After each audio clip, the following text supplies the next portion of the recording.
kelompok pertama dengan judul Budaya Membentuk Jiwa, Peran Nilai Budaya NTT dalam Membentuk Kepribadian dan Perilaku Sosial. Selanjutnya, kepada pemateri pertama dipersilakan. Kita masuk pada nilai sosial budaya di NTT. Terdapat 6 nilai sosial di NTT.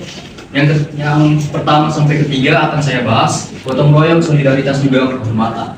Kita mulai dari gotong royong. Di NTT sendiri, gotong royong itu adalah nilai utama yang mencerminkan kebersamaan, solidaritas, dan juga spiritual. Melalui tradisi seperti Demohi, Watwa'i, atau Potimonean, masyarakat saling membantu tanpa pamrih. Nilai ini memperkuat ikatan sosial, ekonomi, dan juga moral, serta tetap lestari meski menghadapi modernisasi, menjadi identitas budaya dan perekat harmoni masyarakat di NTT. Selanjutnya di solidaritas. Solidaritas di NTT mencerminkan kebersamaan, saling membantu, dan ikatan kekeluargaan seperti di nama. Nilai ini tampak dalam tradisi seperti kebalai dan sakoseng, memperkuat kohesi sosial serta menjadi perekat masyarakat multi etnis. Solidaritas juga berfungsi sebagai kekuatan moral dan identitas budaya yang menjaga empati juga kebersamaan masyarakat di NTT. Selanjutnya hormat. Hormat pada adat merupakan nilai moral utama masyarakat NTT yang mencerminkan penghargaan terhadap warisan leluhur dan pedoman hidup bersama. Adat dipandang suci sebagai pengatur hubungan manusia dengan sesama, alam, dan juga Tuhan. Penghormatan ini tampak dalam peran tokoh adat seperti Mosalah dan Amal, tata krama sosial, serta upacara adat dan yang dijalankan dengan penuh kepatuhan. Nilai hormat pada adat menjaga keseimbangan sosial, moral, dan juga spiritual, sekaligus menjadi benteng budaya di tengah modernisasi. Dengan menghormati adat, masyarakat NTT mempertahankan identitas, keharmonisan, juga jati diri mereka. Baik, yang berikutnya kita masuk kepada sistem kekerabatan. Nah, sistem kekerabatan di NTT ini menjadi dasar kehidupan sosial yang mengatur hubungan darah, warisan, serta tanggung jawab moral. Nah, ini umumnya bersifat patrilineal, tetapi di beberapa daerah seperti Sumba dan juga Flores ditemukan pola dualistik dan juga bilateral.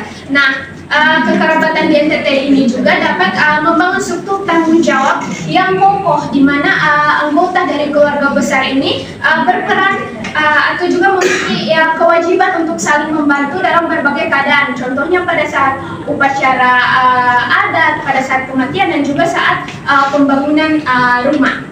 Nah, yang berikut ada musyawarah adat, di mana musyawarah adat ini menjadi sarana utama dalam pengambilan keputusan dan penyelesaian konflik. Nah, proses ini menekankan konsensus dan juga keharmonisan, bukan dari suara terbanyak atau vote. Nah, selain menyelesaikan sengketa atau konflik, musyawarah ini juga digunakan untuk menjaga lingkungan. Contohnya pada saat sebelum orang membuka lahan pertanian baru, masyarakat ini biasanya melaksanakan musyawarah adat, pertemuan adat, untuk memastikan bahwa lahan yang akan digunakan ini tidak melanggar arena yang sakral. Dan juga ini musyawarah ini berfungsi untuk mengajarkan nilai adat kepada generasi muda, di mana anak-anak ini seringkali diajak untuk menyaksikan musyawarah adat tersebut agar mereka ini dapat memahami nilai dan norma, dan juga mereka ini bisa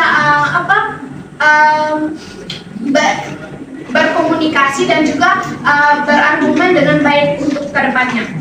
Nah, yang berikut ada penghargaan terhadap alam dan leluhur. Nah, di NTT ini alam dipandang sebagai elemen integral dari sistem kehidupan yang suci, di mana ini bukan hanya sebagai sumber daya ekonomi. Nah, di sini penghormatan terhadap lingkungan dan nenek moyang ini merupakan karakteristik yang mencirikan masyarakat NTT, yang mencerminkan adanya hubungan spiritual antara manusia, alam, dan entitas roh. Contohnya di daerah Sumba itu biasa disebut Marapu, kalau teman-teman tahu.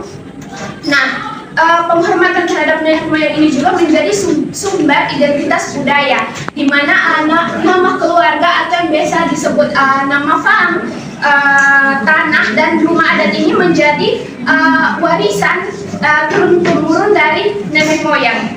Oleh karena itu, dalam merawat tanah dan menjaga keseimbangan lingkungan, ini berarti juga mengelola hubungan dengan nenek moyang dan juga menjaga keharmonisan di komunitas tersebut. Kita masuk dalam teori. Teman-teman, secara garis besar di dunia ini ada dua budaya besar, yaitu budaya individualistik dan budaya kolektivisme. Nah, budaya itu membentuk kepribadian melalui nilai, norma, dan tradisi yang diwariskan antar generasi. Ini penelitian dari Trianis dan Su pada tahun 2022. Yang pertama adalah budaya individualistik. Budaya individualistik ini cenderungnya ke arah barat, misalnya Amerika, Eropa, Australia, dan New Zealand. Budaya individualis ini dia menekankan pada kemandirian individu, kebebasan pribadi, dan pencapaian individu. Jadi seperti budaya individualis ini mereka lebih berfokus pada diri mereka sendiri, mereka tidak peduli terhadap orang lain. Jadi apapun pencapaian merupakan hasil dari kerja keras sendiri, bukan dari bantuan ataupun campur tangan dari kelompok atau orang lain. Yang kedua ada budaya kolektivis. Budaya kolektivis ini dia lebih cenderung kepada negara-negara di Asia. Ada juga di Amerika Latin. Salah satunya adalah Indonesia, di mana budaya kolektivis ini dia lebih menekankan pada keharmonisan, solidaritas, dan kepentingan kelompok. Terus individu dari budaya individualistik cenderung percaya diri dan mandiri, sedangkan dari budaya kolektivis lebih kooperatif dan menjaga hubungan sosial. Ini penelitian dari yang pada tahun 2006. Untuk penerapan nilai kolektivisme di NTT sendiri, NTT memiliki budaya kolektivis yang tercermin dari nilai lokal seperti nusi atau gotong royong, butikila atau persaudaraan, dan mungkin nena atau rasa memiliki. Nilai tersebut membentuk konsep diri interdependen, yang dimana individu merasa menjadi bagian dari kelompok sosialnya. Jadi orang-orang dari budaya kolektivis ini mereka merasa bahwa apapun yang mereka lakukan atau apapun yang mereka kerjakan atau apapun pencapaian mereka itu merupakan campur tangan dari kelompok mereka, bukan hasil dari kerja keras mereka sendiri. Hasilnya itu orang-orang di NTT itu cenderung loyal, empatik, kooperatif, dan menjaga keharmonisan sosial. Budaya kolektivis di NTT memperkuat kohesi sosial, di mana identitas budaya serta rasa aman dan makna hidup individu. Baik, kita masuk ke dalam konsep budaya. Budaya bukan hanya memperlakukan kehidupan seseorang, tapi juga membentuk bagaimana cara kita berpikir, merasakan, dan bertindak. Jadi, kepribadian manusia selalu terkait dengan nilai budaya tempat dia hidup. Karena itu, kalau kita ingin memahami perilaku seseorang, kita perlu melihat lingkungan sosial budayanya. Di sini budaya menentukan bagaimana kita mengekspresikan emosi. Di mana misalnya seperti masyarakat NTT yang dikenal cenderung ekspresif, di mana menampilkan emosi secara menggebu-gebu dan terbuka. Menampilkan emosi secara menggebu-gebu dan terbuka ini bukan karena marah, tetapi karena budaya masyarakat NTT menilai kejujuran dan ketegasan itu sebagai bentuk penghargaan dan keterbukaan. Oke teman-teman, tadi sudah dijelaskan oleh Tio bagaimana budaya itu sangat mempengaruhi banyak sekali aspek dalam kehidupan manusia. Ada emosinya, ada perilakunya, dan di sini saya akan menjelaskan bagaimana budaya itu juga turut mempengaruhi kognisi individu dan juga kepribadian dari individu. Jadi kognisi seseorang itu sangat dipengaruhi oleh lingkungan sosialnya, oleh budayanya. Kognisi itu bukan hanya diwariskan secara turun-temurun, secara biologis mungkin dari orang tua ke anak, tapi kognisi itu juga dipengaruhi oleh bagaimana interaksi individu dengan sosial budayanya dan juga dengan lingkungan di sekitarnya. Jadi dalam proses kognisi ini kan ada juga bagaimana individu berpikir, bagaimana pengolahan informasinya, dan juga bagaimana pemecahan masalahnya. Dan ketika seorang individu banyak berinteraksi dan juga terlibat dalam sosialnya, maka itu juga akan mempengaruhi bagaimana proses berpikir dan juga pemecahan masalahnya. Dan juga teman-teman, dalam budaya kolektivistik, di mana budaya ini lebih menekankan atau menghasilkan cara berpikir yang lebih holistik, yang juga lebih mempertimbangkan konteks atau hubungan sosialnya. Jadi dia lebih melihat bagaimana hubungan antar individu dengan yang lainnya. Sementara kalau di budaya yang individualistik, itu lebih menekankan cara berpikir yang analitik dan juga fokus pada objek yang terpisah. Jadi budaya itu membentuk pola pikir dan cara memahami dunia, dan lingkungan sosial mengajarkan cara berpikir sesuai dengan nilai budaya, dan setiap budaya itu menghasilkan pola kognisi yang berbeda. Ini seperti tadi sudah dijelaskan, jadi kognisi itu tidak diwariskan secara turun-menurun, tetapi itu dihasilkan oleh setiap budaya yang berbeda-beda. Sementara untuk kepribadian sendiri, itu dibentuk oleh nilai dan norma budaya. Kalau budaya kolektivistik itu menghasilkan kebersamaan dan juga harmoni, sementara untuk budaya individualistik itu lebih menunjukkan pada kebebasan dan inisiatif pribadi. Jadi sama seperti kognisi tadi, budaya itu juga ikut membentuk pola pikir seseorang dan juga sikap seseorang dan perilaku seseorang. Jadi mulai dari proses sosialisasinya dan juga internalisasi dari nilai-nilai budaya itu akan mempengaruhi kepribadian individu. Jadi kepribadian itu dia tuh bukan hanya merupakan hasil atau bukan hanya merupakan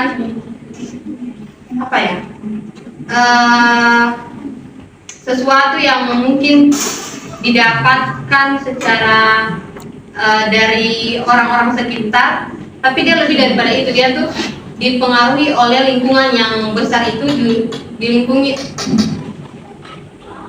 dipengaruhi oleh budaya yang besar, bagaimana itu merupakan hasil dari interaksi terus-menerus. Jadi interaksi itu berlangsung secara terus-menerus sehingga akan mempengaruhi kepribadian dari seseorang. Dia akan terpengaruhi dengan lingkungan sosial yang punya pengaruh yang besar terhadap kepribadian individu. Selanjutnya. Baik, selanjutnya kita akan membahas mengenai pengaruh budaya NTT terhadap aspek psikologis. Yang pertama ada perilaku, emosi, kognisi, dan kepribadian. Nah, yang pertama kita akan bahas tentang perilaku. Nah, budaya itu seperti yang sudah teman-teman saya jelaskan sebelumnya, budaya itu merupakan cara hidup yang berkembang dalam suatu kelompok yang diwariskan secara turun-temurun. Nah, budaya itu memiliki peran yang sangat penting teman-teman dalam membentuk perilaku individu melalui norma sosial maupun aturan adat istiadat yang ada. Nah, kalau di budaya NTT sendiri, norma sosial masyarakat kita itu lebih tertuju pada rasa solidaritas, kekeluargaan, dan rasa hormat pada orang yang lebih tua ataupun tua adat gitu. Nah, contoh dari perilaku di budaya NTT ini yaitu yang pertama membantu masak saat acara. Nah, itu ketika contohnya ketika tetangga kita memiliki acara di rumah mereka, biasanya orang tua kita itu akan pergi untuk membantu masak-masak nih teman-teman. Nah, perilaku itu muncul karena adanya kebiasaan dan rasa kekeluargaan serta gotong royong yang sudah muncul dari sebelumnya itu teman-teman. Jadi diwariskan secara turun-temurun dan kita itu sudah terbiasa dengan perilaku tersebut. Lalu yang kedua itu ada sapaan cium hidung yang biasanya ada di Sumba atau Sabu. Nah, sapaan ini melambangkan kekerabatan, persaudaraan, penghormatan, dan kejujuran serta bisa digunakan sebagai permintaan maaf. Nah, ini juga perilaku ini juga muncul karena adanya adat istiadat yang berkembang di Sabu dan Sumba. Lalu yang terakhir itu ada budaya kawin tangkap di Sumba. Nah, ini mencerminkan nilai-nilai budaya patriarki teman-teman yang kuat serta norma adat yang mengatur secara sosial. Nah, karena ada budaya kawin tangkap di Sumba ini, itu mencerminkan bahwa terdapat budaya patriarki yang sangat kuat. Nah, ini juga dapat mempengaruhi bagaimana cara mereka hidup dalam lingkungan sosial maupun keluarga mereka. Nah, di budaya NTT ini teman-teman, kita itu memiliki norma sosial yang sangat kuat. Jadi cara kita berperilaku itu biasanya memiliki pola atau aturan yang ada, baik itu aturan adat maupun aturan sosial. Nah, ketika kita melanggar perilaku tersebut atau kita berbuat di luar dari aturan yang ada, walaupun itu tertulis ataupun tidak tertulis, tapi ketika kita melanggar, biasanya itu orang-orang yang melanggar tersebut akan mendapatkan sanksi, baik itu teguran sosial, sanksi adat maupun bahkan sampai pengucilan. Lalu yang berikutnya ada emosi. Nah, budaya ini sangat berpengaruh tentang bagaimana emosi itu diungkapkan dan diekspresikan melalui ekspresi wajah maupun gerak tubuh. Nah, tentunya di tiap daerah itu berbeda. Di sini contohnya budaya di cara mengekspresikan emosi di budaya dengan karakter kuat atau keras. Nah, orang-orang yang memiliki budaya dengan karakter kuat atau keras itu terbiasa menampilkan emosi yang lebih meledak-ledak dengan wajah yang terbiasa seperti garang atau seperti terlihat marah gitu teman-teman. Berbeda dengan orang yang berada pada budaya dengan karakter yang lemah lembut. Ketika orang yang memiliki budaya dengan karakter lemah lembut itu, mereka akan cenderung mengekspresikan emosi mereka dengan cara yang sabar dan tidak meledak-ledak gitu teman-teman.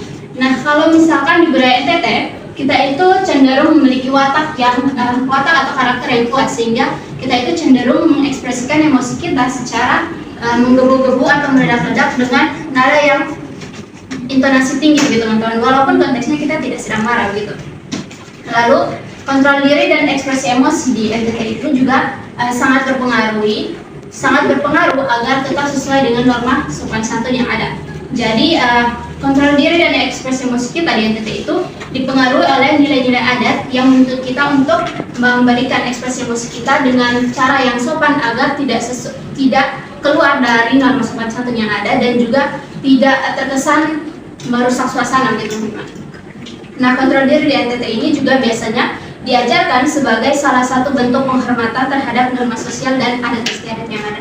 Di sini ada contoh, yaitu di budaya dari suku Boti Dalam di TTS. Mereka itu punya budaya di mana mereka memberikan pendidikan karakter pada anak muda dengan norma tidak mengeluh dan selalu bersyukur. Nah, pendidikan karakter ini sangat memiliki pengaruh yang besar dalam cara mereka berperilaku serta cara mereka memberikan atau mengekspresikan emosi mereka dalam masyarakat mereka dan kehidupan sosial mereka. Selanjutnya, kita masuk pada materi selanjutnya, itu konklusi. Jadi cara seseorang untuk berpikir dan mengambil sebuah keputusan itu tidak hanya dipengaruhi oleh pendidikannya dan pengalaman pribadinya, tapi juga sangat dipengaruhi oleh budaya tempat ia berada. Nah, dalam budaya Indonesia yang cenderung kolektivistik atau kebersamaan, orang biasanya tidak akan langsung memutuskan sebuah keputusan itu secara sendiri atau langsung, tapi dia akan berdiskusi terlebih dahulu dengan orang tuanya, keluarga, atau teman-temannya mungkin. Seperti ketika saya memutuskan ingin kuliah, saya tidak akan langsung memutuskan bahwa saya ingin jurusan A, tapi saya akan mendiskusikannya terlebih dahulu dengan orang tua saya, menanyakan pendapat mereka, pendapat teman, keluarga, dan sebagainya. Kemudian barulah saya memutuskan ingin mengambil jurusan kuliah apa. Lalu Ofsede juga menjelaskan bahwa masyarakat kolektivistik itu cenderung menilai keputusan itu berdasarkan keputusan bersama, bukan hanya keputusan pribadi. Begitu juga menurut Matsumoto dan Juang yang mengatakan bahwa cara budaya itu sangat mempengaruhi cara seseorang untuk berpikir, mengingat, dan juga menalar sesuatu termasuk dalam proses berpikir. Nah, kalau kita kaitkan dengan budaya NTT, itu bisa kita lihat dari tradisi musyawarah yang masih sangat kuat sampai sekarang. Misalnya ketika ada acara adat atau ada acara orang mau nikah atau masa minta dan sebagainya, kita pasti akan kumpul bersama mendiskusikannya terlebih dahulu. Penelitian oleh Nuwa dan kawan-kawan juga mencontohkan tradisi ini lewat tradisi Kikini di Ngada, di mana keputusan itu diambil melalui mufakat agar hubungan sosial itu tetap harmonis. Begitu juga dengan tahun 2023 yang meneliti tradisi Sakoseng di Sika, di sana di mana masyarakat itu bekerja sama dan bergotong royong untuk dalam kegiatan adat yang mencerminkan cara berpikir kolektif.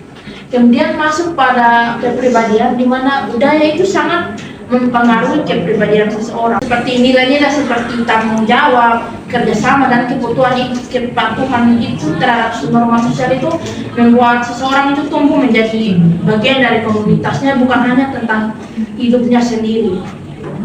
Nah, di NTT kepribadian tersebut bisa kita lihat dari bisa terbentuk dari lingkungan dan kondisi alamnya serta kehidupannya sehari-hari. Misalnya kondisi alamnya yang keras yang membuat orang-orang itu terbiasa harus bekerja keras karena kondisi tanah yang keras mungkin, sehingga mereka harus bekerja lebih keras untuk memenuhi kebutuhan hidup mereka sehari-hari.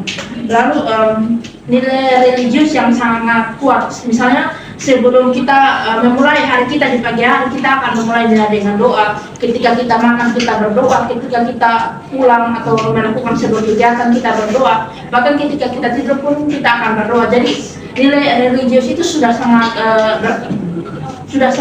tertanam erat dengan kehidupan kita sehari-hari. Dan selain itu masyarakat NTT juga dikenal sangat amat gotong royong. Nah, penelitian oleh Wisang pada tahun 2021 mencerminkan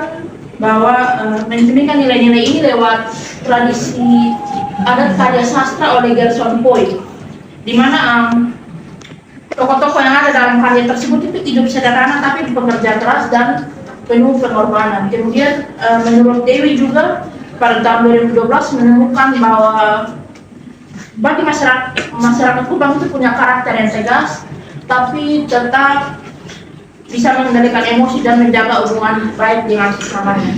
Jadi dari sini kita bisa melihat bahwa budaya itu bukan hanya tentang warisan adat saja, tetapi juga menjadi landasan pembentukan karakter kita. Oke teman-teman, selanjutnya kita masuk ke materi yang berikut, yaitu dampak, upaya, serta tantangan penerapan nilai budaya yang ada di NTT. Yang pertama yaitu dampak. Dampak seperti yang sudah kita tahu bersama bahwa pasti ada dampak positif dan dampak negatifnya. Yang pertama di sini kita akan bahas bersama tentang dampak positif dari nilai budaya dan sosial yang diterapkan di NTT.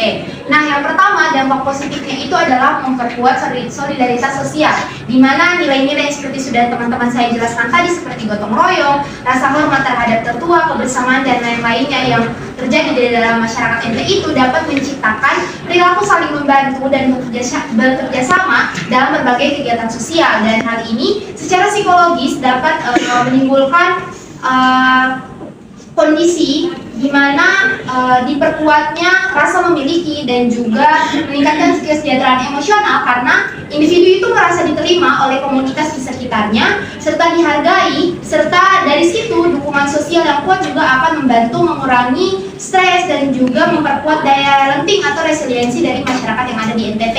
Kemudian yang kedua yaitu ada membentuk karakter disiplin dan tangguh dari masyarakat di NTT. Jadi kehidupan masyarakat di NTT itu banyak bergantung pada kerja keras di pertanian, peternakan dan lain-lain sebagainya seperti yang sudah teman Zimbi jelaskan tadi sebelumnya, dan itu membentuk kepribadian yang tekun, tangguh serta bertanggung jawab dari masyarakat di NTT. Nah, nilai ini melatih kontrol diri atau self regulation dan kemampuan bertahan dalam kondisi sulit masyarakat di NTT. Dari sisi perilaku, individu cenderung berorientasi pada usaha dan pantang menyerah, sementara dari sisi emosi, mereka mampu mengelola rasa frustasi mereka dengan baik. Kemudian yang ketiga yaitu menumbuhkan rasa identitas dan harga diri kolektif. Nah, di sini nilai budaya di NTT itu sangat dijunjung tinggi, kita tahu bersama. Dan dari situ itu akan membuat individu merasa bangga akan asal-usul dan tradisi mereka. Misalnya contohnya itu lewat rumah adat mereka mungkin, atau mungkin dari tarian daerah mereka. Di situ mereka akan merasa berbangga kalau misalnya ditampilkan terus kayak, oh itu tarian daerah dari daerahnya saya, seperti itu.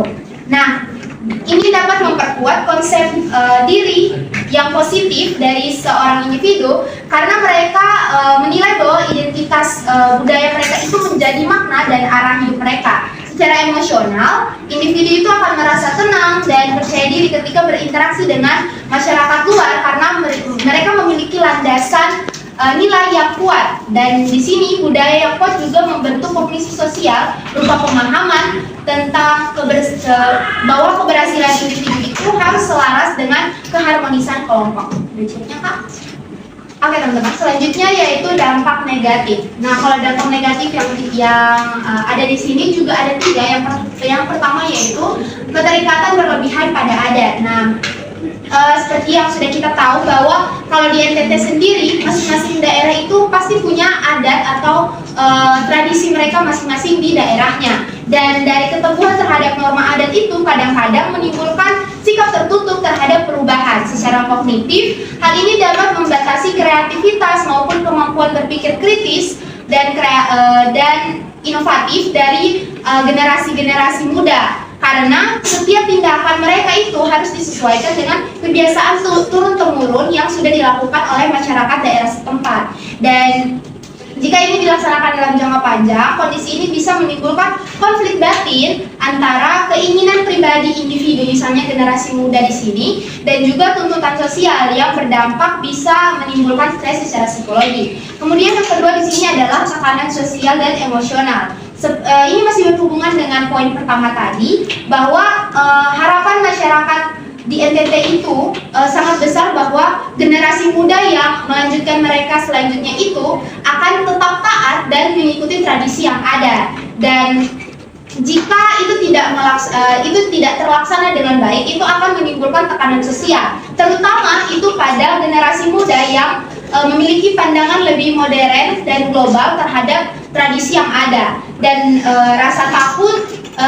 Generasi muda itu akan merasa takut, kemudian takut dikucilkan dan takut dinilai hal-hal yang buruk oleh mungkin para tetuanya di daerahnya. Dan dari situ secara psikologi akan dapat menyebabkan konflik intrapersonal di dalam jiwa diri generasi muda tersebut tentang bagaimana kesejahteraan emosional dan juga mental mereka itu akan menurun secara perlahan-lahan. Dan yang ketiga di sini adalah ketimpangan dalam peran sosial.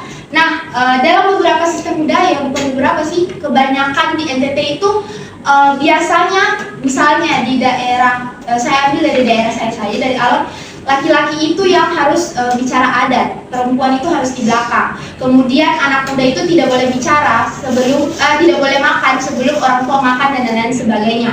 Nah, teman-teman, dari situ itu dapat menghambat aktualisasi diri dan kebebasan berpikir generasi muda. Kalau yang tadi saya contohkan misalnya laki-laki yang harus bicara dan lain-lain sebagainya itu dia akan merugikan perempuan. Kemudian secara kognitif dan emosional, hal ini dapat menimbulkan perasaan tidak berdaya atau kurang dihargai yang berpengaruh pada perkembangan pribadi dan motivasi individu itu sendiri. Nah, di sini terdapat tantangan. Yang pertama ada modernisasi dan juga globalisasi. Yang kedua adanya kurangnya pemahaman generasi muda terhadap pakar budaya. Yang ketiga adanya perubahan struktur sosial dan ekonomi, dan juga yang terakhir adalah pengaruh teknologi dan media sosial. Kita mulai dari yang modernisasi dan juga globalisasi. Nah, di sini arus globalisasi membawa nilai-nilai baru yang seringkali bertentangan dengan budaya lokal. Perubahan gaya hidup dan cara berpikir membuat masyarakat, terutama anak muda itu berpikir secara individualisme. Jadi mereka itu mengabaikan kulturnya kita sebagai orang yang gotong royong dan sebagainya itu. Nah, secara psikologis hal ini menciptakan kultur dissonance, yaitu ketegangan antara nilai lama dan nilai modern. Akibatnya individu bisa kehilangan arah antara identitas budaya dan mengalami kebingungan nilai. Dan selanjutnya adalah kurangnya pemahaman generasi muda terhadap akar budaya. Banyak anak muda tidak lagi memahami makna simbol-simbol adat, ritual atau nilai-nilai tradisional. Secara kognitif mereka tidak melihat hubungan antara budaya dengan keseharian mereka, sehingga muncul sikap acuh dari sisi emosional. Keterikatan emosional terhadap budaya menjadi lemah. Hal ini mengancam keberlangsungan nilai-nilai luhur yang diwariskan oleh leluhur. Yang ketiga adalah perubahan struktur sosial dan juga ekonomi. Seperti yang kita tahu, perubahan struktur sosial dan ekonomi ini seperti urbanisasi ataupun migrasi. Nah, di sini itu kenapa bisa menjadi tantangan, karena kan ketika kita melakukan hal tersebut kita berada di lingkup baru di mana kita tidak mengetahui budaya atau asal usul dari lingkungan tersebut. Dan juga ketika kita melakukan urbanisasi atau berpindah dari satu tempat ke tempat lain seperti dari desa ke kota, maka kita itu mengalami kultur shock di sini, di mana ketika orang-orang yang sudah terbiasa dengan tidur di jam 11 malam, tiba-tiba ada anak-anak kos yang masih putar musik di jam 11 malam sampai ke atasnya, itu adalah suatu yang dianggap sebagai tantangan tersendiri. Dan juga ini seperti yang kita tahu ya teman-teman, itu tidak bagus. Nah, selanjutnya pengaruh teknologi dan juga media sosial. Paparan media sosial membawa budaya luar memengaruhi gaya berpikir dan berperilaku masyarakat. Misalnya cara berpakaian, berbicara, dan juga berinteraksi sosial.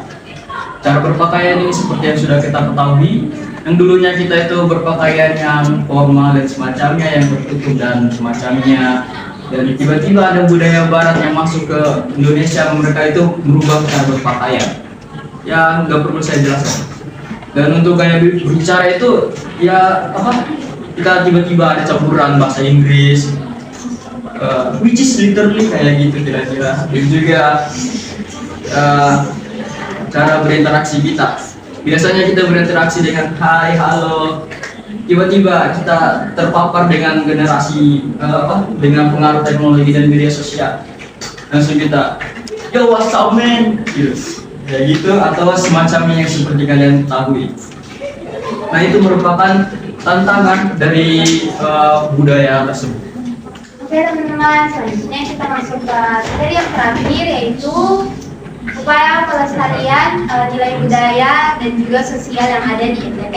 Jadi yang pertama yaitu pendidikan karakter berbasis budaya lokal. Jadi maksudnya di sini adalah sekolah dan lembaga itu dapat memasukkan nilai-nilai budaya lokal walaupun tidak seutuhnya, tetapi bisa memasukkannya sebagai selipan-selipan atau sebagai contoh-contoh dalam kehidupan sehari-hari agar peserta didik, maksudnya di sini adalah generasi muda itu bisa tertanam nilai-nilai positif itu dari semenjak kecil, misalnya solidaritas, saling membantu dan lain-lain sebagainya. Kemudian itu juga secara psikologis dapat memperkuat pembentukan perilaku prososial serta meningkatkan kemampuan regulasi emosi serta menanamkan pola pikir kolektif yang positif terhadap generasi muda yang akan menggantikan para tetua setelahnya. Dan yang kemudian yaitu yang kedua, pendekatan psikologi komunitas. Maksudnya di sini adalah melalui kegiatan-kegiatan sosial seperti ritual adat, tarian tradisional, dan gotong royong, masyarakat itu sebenarnya tidak hanya melestarikan budayanya, tetapi juga mereka memperkuat kesejahteraan psikologis kolektif, di mana aktivitas komunal itu menumbuhkan rasa keterhubungan dan memperkuat identitas sosial individu. Dari sisi perilaku, ini mendorong kerjasama, kemudian dari sisi emosi menimbulkan rasa bangga dan bahagia menjadi bagian dari komunitas tersebut. Kemudian yang ketiga yaitu dialog antar generasi. Sebenarnya dari kelima upaya yang ada di sini, menurut saya dialog antar generasi itu yang paling penting. Kenapa? Karena interaksi terbuka antara generasi muda dan juga generasi tua dalam budaya tersebut itu sangat penting, di mana itu akan membantu mereka membangun saling pengertian antar nilai budaya dan tantangan modern. Dan proses ini penting untuk memperkuat fleksibilitas kognitif dan empati antar generasi. Dengan adanya dialog antar generasi ini, nilai tradisional itu dapat diadaptasi ke nilai-nilai yang lebih modern tanpa kehilangan makna psikologi dan juga makna budaya sebenarnya. Lalu yang keempat itu adalah pemanfaatan media dan teknologi secara adaptif. Maksudnya di sini adalah teknologi itu seharusnya digunakan sebagai sarana pelestarian, bukan pengintisan budaya. Karena itu seperti pembuatan konten edukatif, film atau lain-lainnya yang ada di media sosial yang biasa kita lihat itu harusnya itu dapat mengangkat nilai-nilai budaya yang ada di NTT itu yang positif seperti itu, dan itu dapat membantu penyebaran nilai-nilai lokal dengan cara yang menarik bagi generasi muda. Dan secara psikologi sendiri ini dapat membantu memperkuat identitas budaya dan rasa bangga tanpa mengabaikan perkembangan zaman. Dan yang terakhir yaitu pemberdayaan psikologi masyarakat.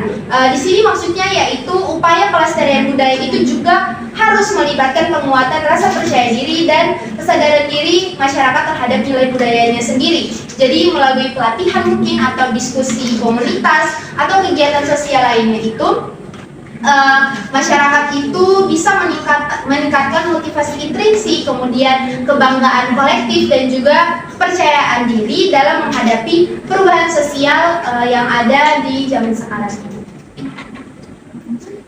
Sekian presentasi dari kelompok kami, kelompok 1.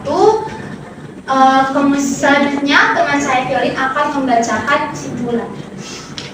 Baik, sekarang kita masuk dalam kesimpulannya. Budaya berperan penting dalam membentuk jati diri dan kepribadian masyarakat. Di Nusa Tenggara Timur, nilai gotong royong, solidaritas, rasa hormat terhadap adat yang ada, dan religiusitas menjadi dasar kehidupan sosial yang menumbuhkan keharmonisan dan rasa saling menghargai. Dalam pandangan psikologi budaya, hubungan antara budaya dan aspek psikologis bersifat timbal balik, di mana budaya membentuk cara berpikir, cara berperilaku kita, dan beremosi. Sementara individu berperan menjaga kelestarian budaya.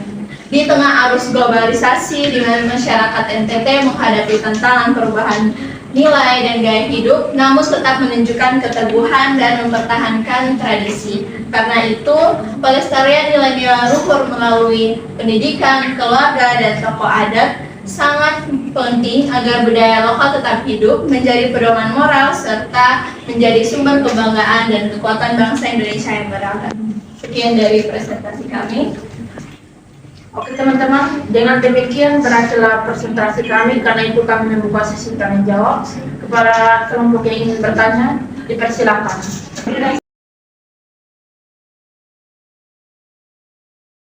Silakan. Nah, pertanyaan dari saudari Budi tentang seperti yang sudah kita ketahui bahwa nilai solidaritas yang dijunjung tinggi dalam budaya NTT bisa memberikan dampak positif maupun dampak negatif. Mengenai dampak negatif, apakah budaya NTT dapat menekan individu untuk mengikuti norma sosial atau norma adat meskipun bertentangan dengan keinginan pribadi? Dan apa pengaruh dari solidaritas adat terhadap kebebasan perempuan dan generasi muda dalam mengikuti perubahan sosial NTT? Nah, jawabannya di sini. Apakah solidaritas adat menekan individu? Jawabannya iya. Kenapa begitu? Karena nilai solidaritas di NTT bisa berubah menjadi tekanan sosial. Orang sering merasa harus ikut adat meskipun bertentangan dengan keinginan pribadi. Menolak bukan pilihan ringan, resikonya dicap tidak hormat, egois, atau melupakan leluhur. Itu bentuk kontrol sosial, bukan sekedar kebersamaan. Jawaban yang kedua, dampaknya terhadap perempuan. Perempuan biasanya paling terkena tekanan. Perannya dalam adat sering kaku dan penuh tuntutan. Pasalnya memilih pendidikan, pekerjaan, atau pasangan bisa terganggu karena prioritas keluarga adalah adat, bukan aspirasi pribadinya. Ketika perempuan mencoba lebih mandiri, responnya sering negatif, dianggap melawan adat atau tidak sopan. Yang ketiga, dampaknya terhadap generasi muda. Anak muda sering terjebak antara ingin maju dan harus tunduk pada adat. Mereka ingin bergerak tapi adat menuntut waktu, biaya, dan kepatuhan. Yang mencoba berpikir berbeda mudah dicap kurang ajar atau terlalu modern. Akhirnya banyak ragu mengambil langkah besar karena takut melanggar harapan sosial. Inti sebenarnya adalah solidaritas bukan selalu hangat. Kadang itu tekanan yang membuat individu mengorbankan kebebasan demi menjaga harmoni adat. Perempuan dan generasi muda paling banyak menanggung konsekuensinya. Teman-teman, saya akan menjawab pertanyaan kedua dari kelompok 5, yaitu bagaimana seharusnya kita bersikap ketika berhadapan dengan orang yang lebih tua tetapi keras kepala, atau tetap bersikeras pada pendapatnya agar tetap menghormati dan mereka tidak mau mengorbankan kebenaran atau kebutuhan untuk menyampaikan pandangan kita. Bagaimana pendapat teman-teman berkaitan dengan kita sebagai generasi muda dalam menanggapi situasi tersebut. Jadi teman-teman, ini tuh berhubungan dengan dialog antar generasi yang sudah saya jelaskan tadi, dan itu tuh merupakan proses komunikasi dua arah sebenarnya. Dan memang sulit kalau misalnya orang lebih tua yang kita ajak bicara dan kita ajak kompromi itu mereka keras kepala, kemudian karena ada sikap otoriter, kemudian ada aspek-aspek lainnya itu mereka tidak ingin menerima pendapat dari kita karena merasa kita itu masih anak kecil dan lain-lain sebagainya, tidak cukup pengalaman. Karena itu di sini tadi Jimmy menanyakan bagaimana upaya yang kita bisa lakukan sebagai anak muda untuk dapat menghadapi situasi seperti itu. Ada beberapa saran dari kelompok kami. Yang pertama yaitu menggunakan pendekatan pihak ketiga yang lebih dihormati. Jadi teman-teman kalau misalnya melihat di budaya NTT itu, para tetua itu akan lebih menghormati atau mendengarkan pendapat dari orang-orang yang lebih berpengaruh. Misal contoh paling simpel itu adalah tokoh-tokoh agama seperti pendeta mungkin atau ustadz, kemudian orang-orang seperti yang besar lah di daerah tersebut, misalnya kayak pejabat atau itu, ketika ada masalah kemudian anak muda memberikan pendapat yang relevan kemudian tidak diterima oleh pihak tetuanya itu, anak muda bisa mendekati pihak ketiga yang saya maksud tadi itu, yang lebih terbuka untuk dapat menerima pendapatnya kita. Misalnya kita bisa berbincang mungkin dengan tokoh agama gitu, mungkin kayak mama kami mau minta untuk coba sarankan ini di tetua kayak gitu. Nanti ketika tokoh agama itu menyarankannya ke tetua, kemungkinan untuk diterima pendapat itu tuh lebih besar karena yang bicara ini adalah orang yang dihormati juga seperti itu. Jadi itu adalah saran yang pertama. Kemudian yang kedua itu adalah memberikan waktu pada para tetua ini. Jadi mungkin para tetua itu kan orang tua, mereka kalau menerima fakta baru yang tidak sesuai dengan keinginannya mereka atau pemahamannya mereka, teman-teman yang di belakang tolong tenang, mohon maaf. Kemudian yang berikut itu kita tidak bisa langsung memaksa mereka untuk harus menerima pendapatnya kita detik itu juga, karena itu kita mungkin bisa memberikan waktu mereka untuk berpikir terlebih dahulu terhadap apa yang sudah kita sarankan. Mungkin dari situ mereka bisa menimbang-nimbang, mungkin saja saran yang kita berikan itu dapat mereka terima. Kemudian yang ketiga yaitu kita tidak hanya bicara atau memberikan saran, tetapi juga kita dapat memberikan bukti nyata melalui tindakan. Jadi kalau argumen kita tidak diterima oleh para tetua, kita sebagai generasi muda itu dapat langsung menunjukkan hasil atau mungkin contoh-contoh nyata yang ada di sekitar kita, sehingga para tua itu juga sadar kalau misalnya yang disarankan oleh anak-anak ini bukan sekedar mereka omong-omong sembarang, tetapi ada bukti dan juga contoh nyata yang bisa saya lihat langsung gitu. Kemudian yang berikut adalah kita harus tetap menjaga tata krama. Jadi maksudnya menyampaikan saran dan juga masukan kita itu tetapi tidak terkesan memaksa. Sebaliknya kita lebih kooperatif. Maksudnya di sini adalah kalau misalnya para tetua itu belum bisa menerima, kita bisa gunakan langkah-langkah yang sebelumnya tadi, misalnya memberi mereka waktu, kemudian kasih mereka ruang untuk berpikir, serta kita bisa gunakan saran pertama tadi yaitu masuk melalui jalur orang ketiga atau orang-orang yang mungkin dihormati di daerah tersebut. Mungkin sekian dari kelompok kami. Apakah ada masukan atau tambahan dari kelompok 5? Jawaban dapat diterima. Terima kasih. Oke, terima kasih. Sekian dan terima kasih.